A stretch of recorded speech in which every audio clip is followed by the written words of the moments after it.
It's alive, it's alive. When I see Bastille's in the building, gentlemen. Hello. Welcome to East Coast Drive. Oh, thanks for having us. How you doing? I'm great, actually. We've got Dan That's as me. well as Woody. Hi. I think the last time you guys were in the country was it 2014? Yeah, it's been a while. What is the reception like in Cape Town? Because obviously you guys had a show in Cape Town last night. Oh, it was awesome. It was really fun. Cape Town's the only place we've ever had boobs in the audience. Really? Please explain what you mean by that.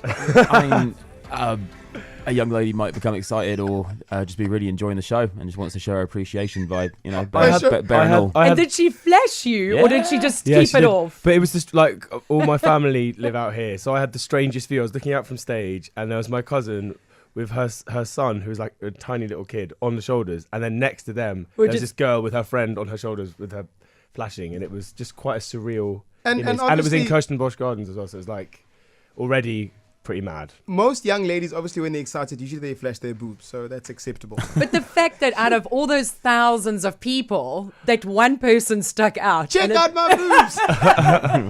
Now, I've got to get this one question out. Now, Okay. as South Africans, whenever someone gets super successful, we love claiming them. Even if you visit the country like once, or you fly over South Africa, we claim you South African. Dan, Yes. what are your roots with South Africa? Were you born here? Were your parents born here? My mum and dad. What are your roots? My mum and dad are both from Durban, and they're both South African. And all my family and all family friends live out here.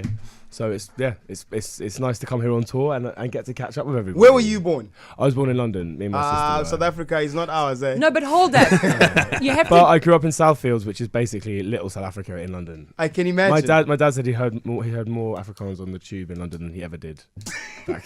You have to be specific about where mom and dad are from, because I got so excited when I heard this news, because it's down the road from where I was born in Matat. But Yeah, they're from Coxted. Coxted, I mean, can you believe it? Of all places on the That map. is insane. Yes. Yeah, you did not believe me when I told you. No, I was like, shut up. No, this is unbelievable. I can only imagine what sort of reception do you guys get? Like, for example, in Cape Town, I don't know, did you guys play Durban Skies by any We chance? did, yeah, we did. What was the reception like when you guys played the song? I was kind of like, 'cause I was sort of hoping that my mum and dad would cry, but they didn't. I was like, Mum, what did you think? She was like, yeah, it's fine.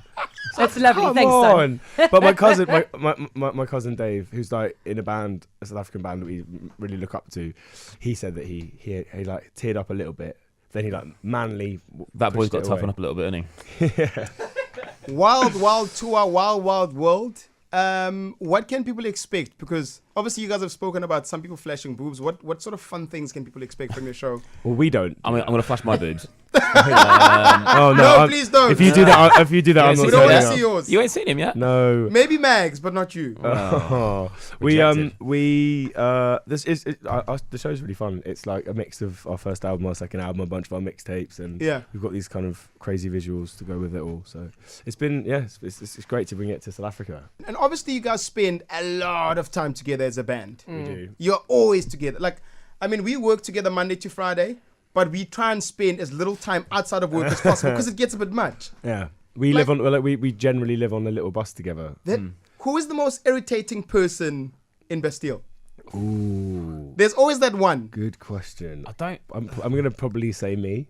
I think I annoy myself, so I can't imagine what these other guys have to go through. when this gets brought up, I always say we're now more like brothers than like friends, because like you're basically family living together the whole time. But Yeah. I think we've all learned to, like, any sort of little idiosyncrasies we have, maybe we've kind of ironed them out a little bit, and you know what's going to rub somebody up the wrong way, so you just try and avoid doing it just for peace and harmony and not getting stabbed in We your bum all at 3 in the like. morning. I think we do get on really well, and we're also really good friends with all of our crew that we work with. So it's kind of like a big traveling family of like 20. I Yeah. think because they're a bunch of guys, I think it's easier. But if they're a bunch of girls, I can It'd be- imagine all the issues that would be going on there, man. You guys have got such a crazy schedule. Yeah. So I know for myself, and we all quite busy with events and functions and that, but for you guys, you're rocking it up on stage. How do you pace yourself? We don't. We should. we should. We really Do you should. just go, okay, we're going on tour, we're just going to go flat out? Because you on radio now, then you're going to have meet and greets, you're on stage. There's got to be some time where you're just going to say, hey guys, no, tomorrow night we're going to just like stay in and call it quits. Well, I guess that's the weird thing about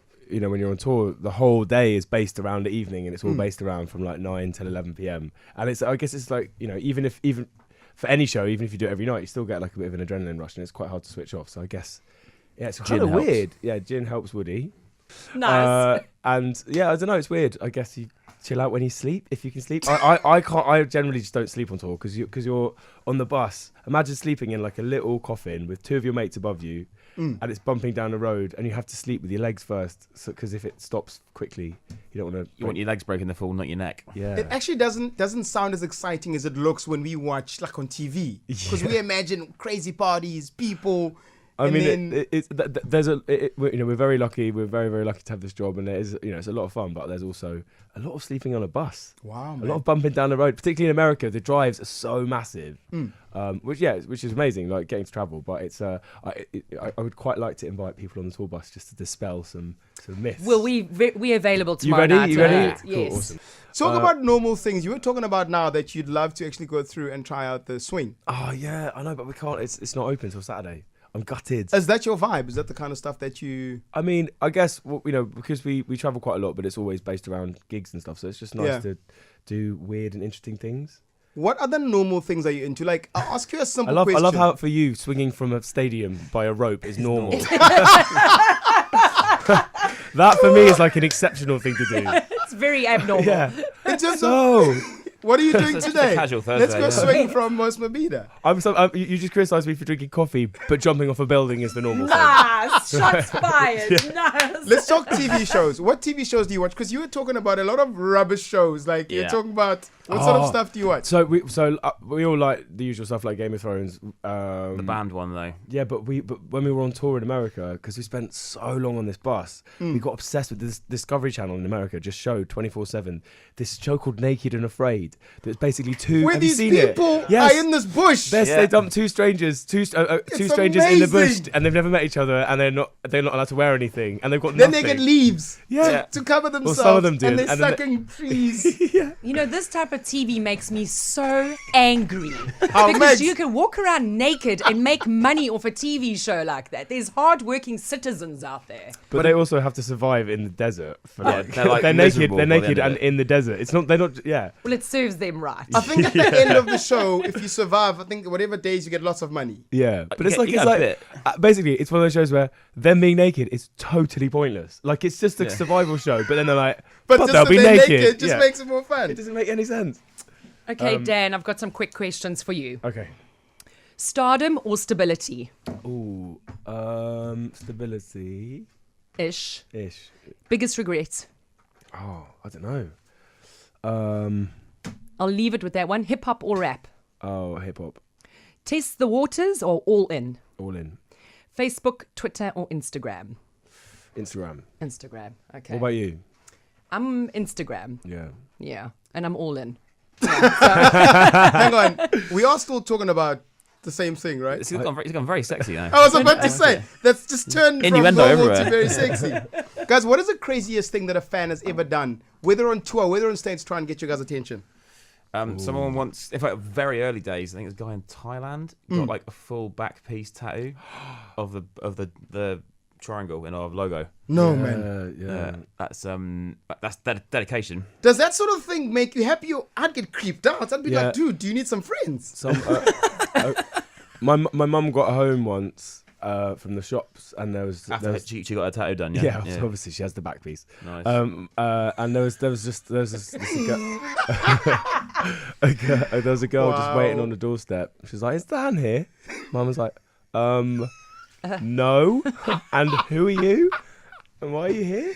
So that was pretty weird. Turns out you can Google people and find their addresses, which is terrifying. So 2013, you guys released Bad Blood. Yes. Was there something beyond the meaning? Was it dedicated to someone? I couldn't figure that one out. We were just trying to preempt Taylor Swift. Yeah. Visionary album. It really was. It was sort of, I guess the whole album's sort of about like growing up and all that angst and stuff. And I like the idea that it sounded like a sort of dramatic 70s B movie, because we Yeah. have like this sort of cinema poster aesthetic with all the stuff that we do. Yeah. So yeah, I don't know. It sounds really moody, doesn't it? We should probably make that film at some point. I'll be up for that. Let's make it really, really badly. Like shaky iPhone cameras, that sort of stuff. And would you guys be naked? No. And afraid. What is the most overrated thing, I think, about being famous or about being in your position right now? Where you sit here and you're like, this is actually so overrated. No, I think we just feel really lucky. You know, we get to make music, and that's our job. You know, we get to go on tour and make albums and work with lots of interesting people, and you know, come to South Africa and travel the world. I think it's obviously really hard work, but. I mean, assuming that everyone's not just turned off the radio because we're boring, it's nice to think that people would care. Yeah, it's amazing. Like, we put out. like the first album was basically made on a laptop in my bedroom, and then with our friend. And we never ever imagined, you know, that you'd be here. Yeah, it's so weird for us. Like, you know, there's Pompeii, which is probably our biggest song. It's about. It's basically about people really bored because they're stuck in the same position after a volcano like hundreds of years ago, and it's a weird song. And I made it in my bedroom. And now we get to play it to like thousands of people. It's crazy. And we just feel incredibly lucky. Anyway. Dan, Woody, guys, thank you so much for coming through to Thanks East Coast Radio. Thanks for having us. Have fun, man, and good luck with jumping off People's Park. We'll try and see what we can organize. I'll see you there.